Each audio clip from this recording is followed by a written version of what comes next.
So good day. I-review natin tong Inco gasoline grass trimmer. So ito po yung safety manual nya and instruction manual. Dito po lahat.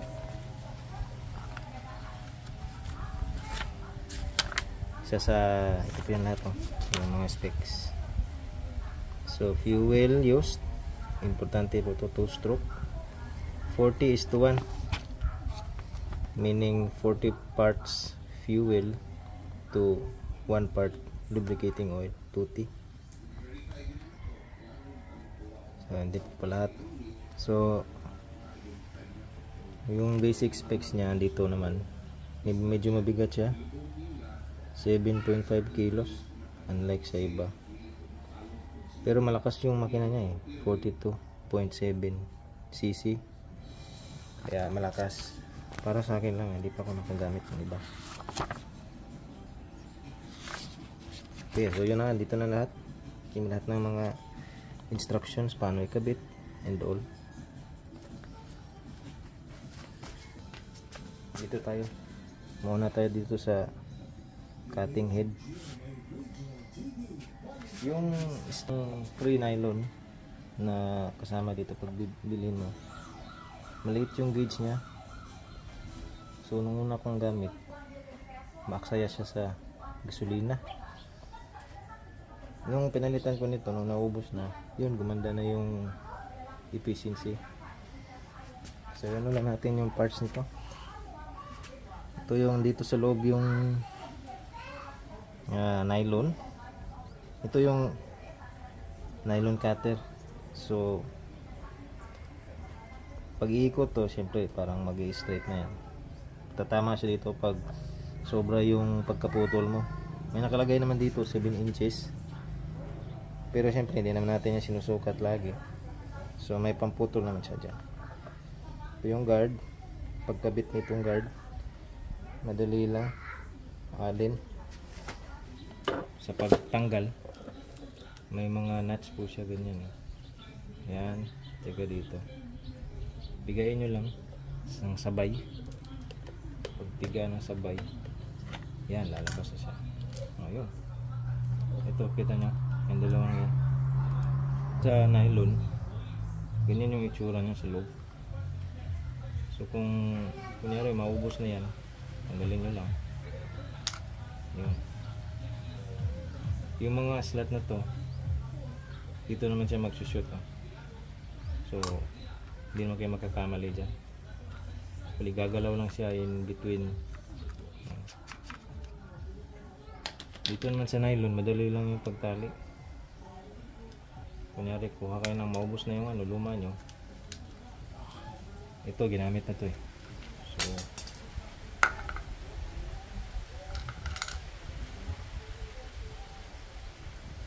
yan, medyo hindi pantay yung putol. Pero ideally, pag bago yung nylon, at least nyo lang, yan, hatiin nyo lang ganyan. Yan, dito yung tupi.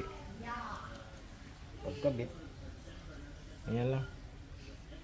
Lagay nyo lang dyan, tapos ikot nyo lang doon. Galit mo na yung spring.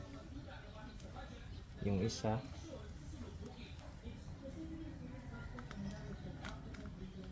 dito siya lalabas. Yung isa naman doon.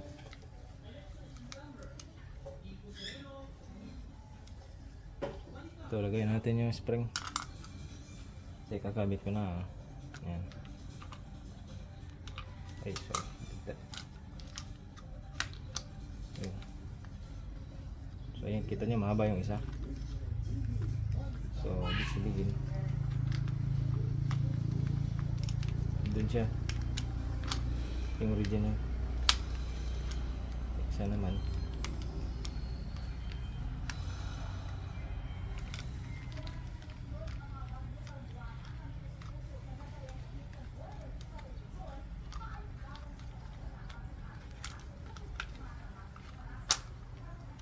medyo tricky po itong part na to, pero pag ma-fix na, makikita nyo na madali lang pala.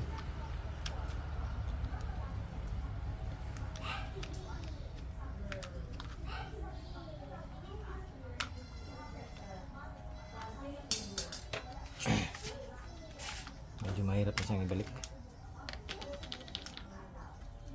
Ikat ko na lang to. Alam ko na, kasi pinantay natin yung ano, diba gumawa tayo ng bago. So balik lang natin yung lumang tupi. Para bumalik siya sa dati yung ano.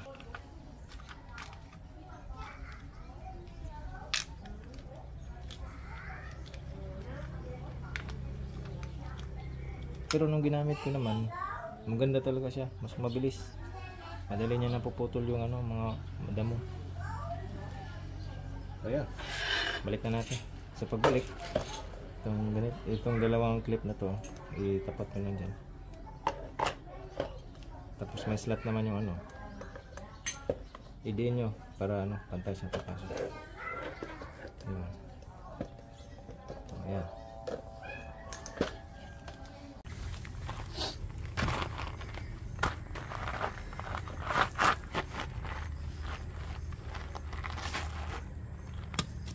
So, konti na lang talaga yung natira na ano, nylon.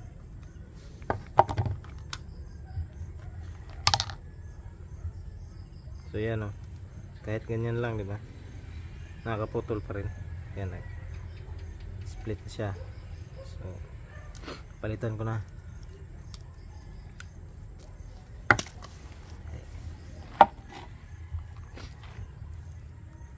.5 mm.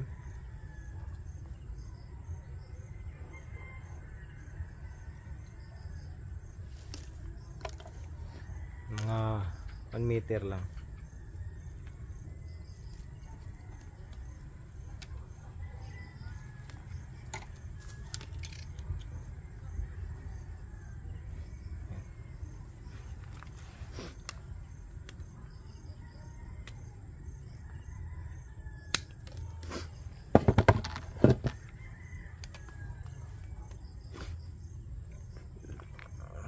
Hatiin nyo lang.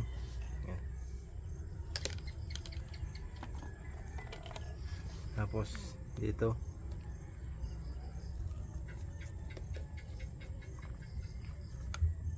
coil lang, same direction yung dalawa.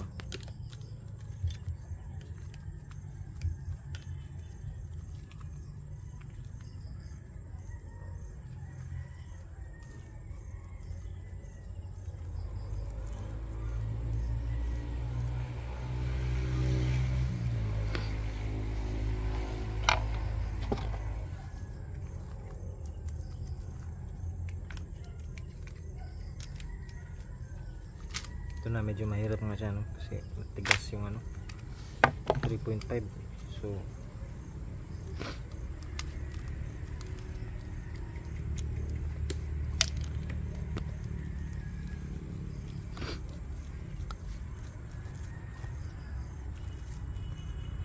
diskartehan nyo lang paano mo siya may kabit. So ilagay ko muna yung una dito.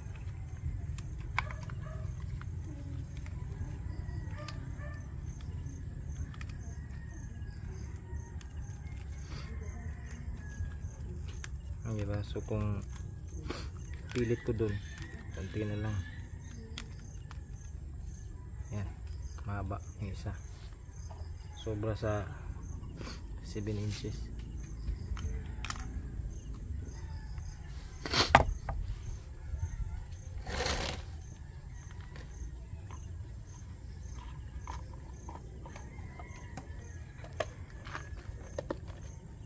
Carbide blade yung gagamitin nyo, depende rin sa inyo, no? Pero ako di ko ginagamit kasi delikado, baka may matamaan kong bato, tumalsik sa kung saan, madisgrasya pa ako, diba? Pero may purpose din naman to, may paggagamitan din naman talaga to.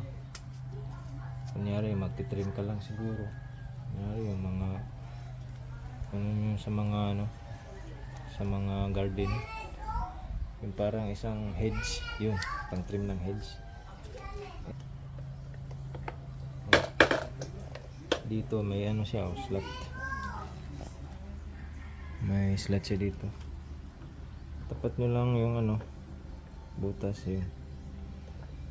Para ka lang, parang sa grinder.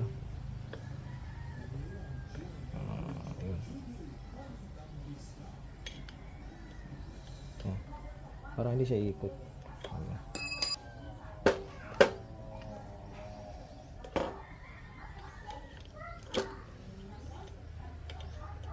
Ayan. Yung thread niya, counter thread, parang sa electric fan. So kung paluwag niya, imbis ganyan, counterclockwise, clockwise yung paluwag.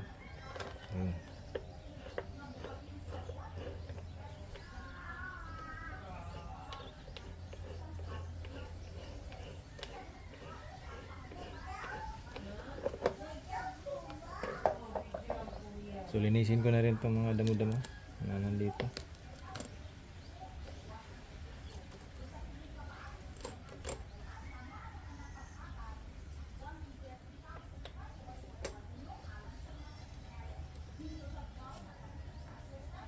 So linisin nyo rin to pag ano, gagamitin nyo na. Ito yung sinasabi ko, ito po yung ano, rotating head.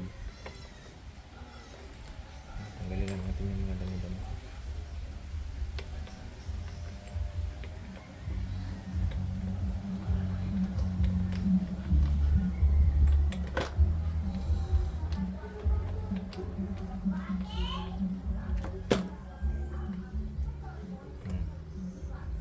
Ito po yung slot nya, pagpapasok sa lahat dito. Yan.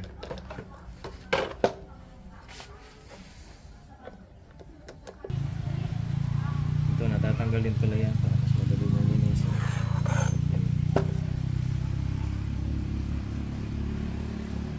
Ito yung loob niyan.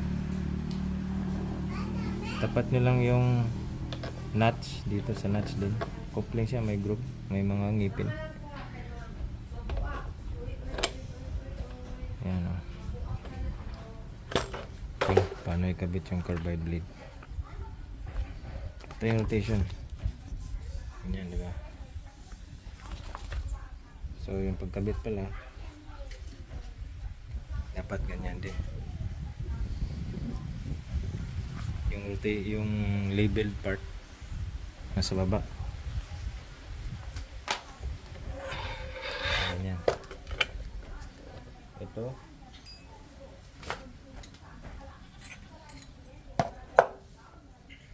Tapos ito. Ito. Tapos yung nut. Yung nut reverse thread din. So kung paluwag, mahigpit siya. Itapat natin yung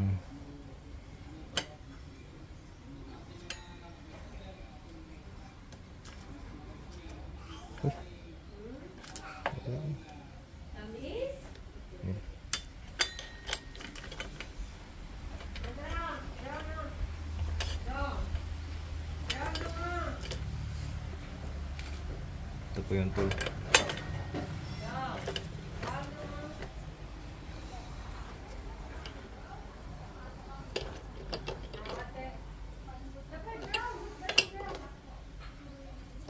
Yun. Yan.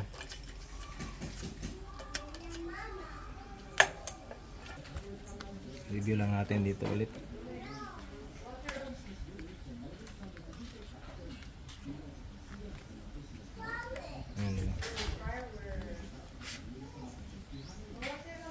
Ito yun, sequence.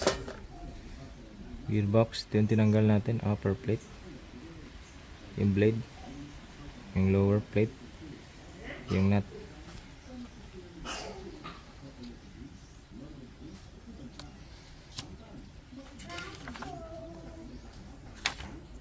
Hindi niya na lagay sa drawing itong ano, cap.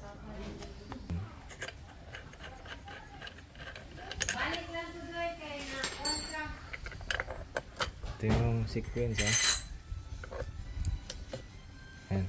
Yung blade, yung ang tawag dito, yung coupling, tapos yung blade. Ganyan yung markings nasa baba, facing the ground. Ito. Ito. Okay.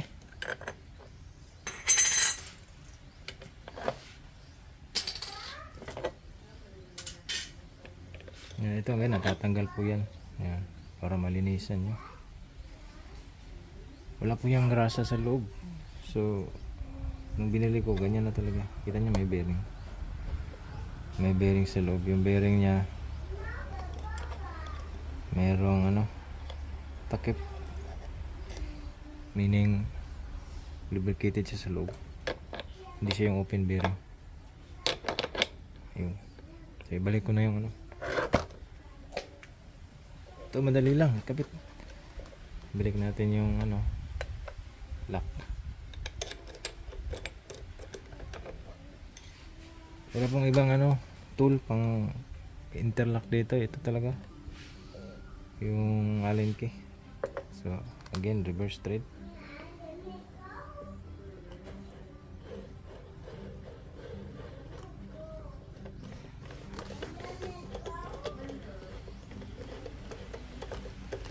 Ito naman hand tight lang ha. Huwag yung gagamitan ng ano, mga total baligtad naman yung ikot eh. So hindi tayo yung tatalsik. Ito natatanggal to.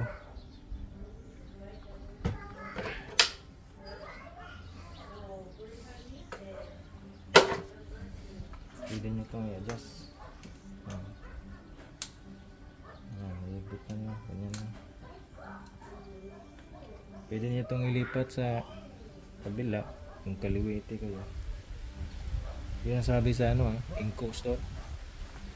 Hindi ko sinubukan kasi dito naman yung ano ko eh. Na-adjust nyo ito pag ano, up, down. Depende na lang sa ano kung saan kayo comfortable. Dito naman tayo sa coupling. Ito yung coupling nya.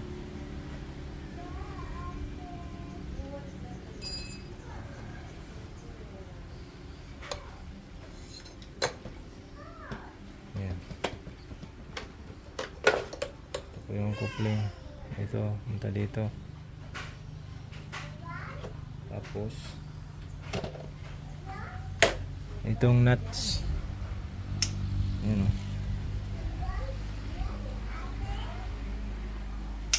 Ayan. Lalabas po yung nuts nya dito. Parang pin. So para mapasok nyo, iangat nyo yan. Kasi iangat nyo ng ganun. Ayan.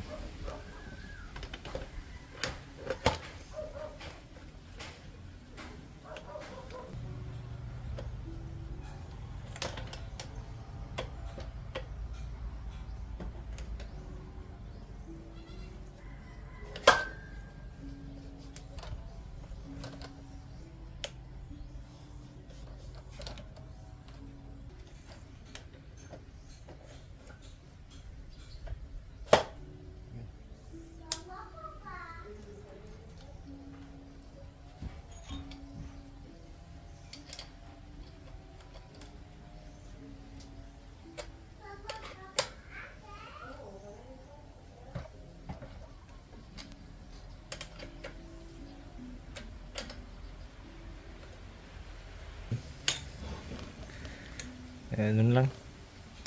Yan. Yung number 10 na spanner. Tapos ito. Yan. Yung parang kunya. Yung pin. Yan. Yan. So nakakopling na siya. Mas gamitin sa una. Pero magigits nyo rin katagalan.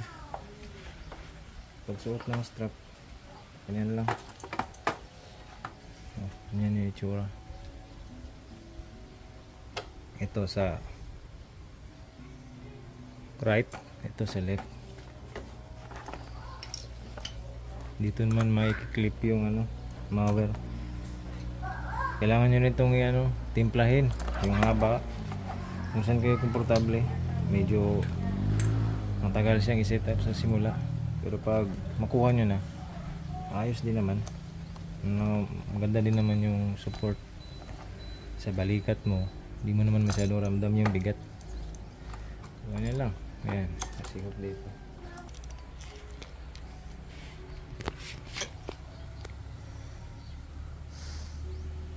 Fuel tank.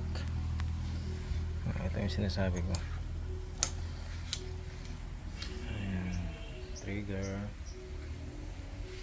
Yung ano sinasabi ko kanina. Dito naman, ito yung fuel tank.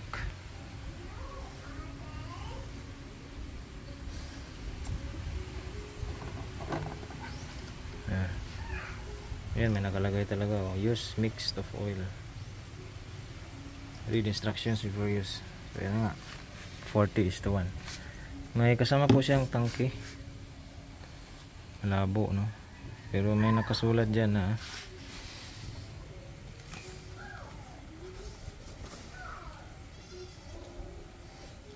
teka lang, kukulayan ko. Okay, so kinulayan ko lang para makita nyo. Ayan. So ito sobra to eh. Kargahan nyo lang to ng regular na gasoline up to ito, tapos the rest lagyan nyo ng tuti hanggang dito sa upper level. Yun na yun, 1:40. Or sa madaling sabi,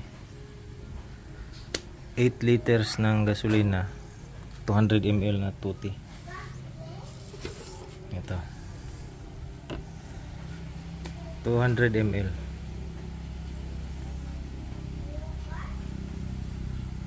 So bili kayo ng isang ganito, tapos kung may malaki kayong ano, lalagyan ng gasolina, 8 liters, buhos nyo to lahat. Yun na yun.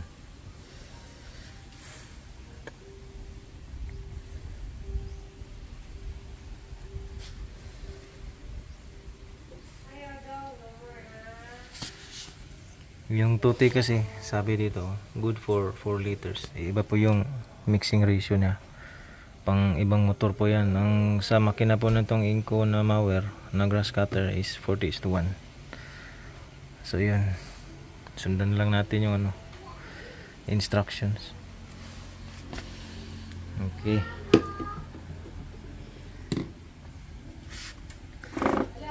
Pag matagal yung hindi nagamit yung ano, yung grass cutter, kailangan yung i-pump. Ayan, i-pump nyo yung gasolina para mawala yung mga hangin. Ayan. Ayan, kita nyo, pump nyo lang ng ilang ano para makaikot. Ayan. Pag wala ng hangin, goods na yan. So ayan, pwede na natin itong i-start.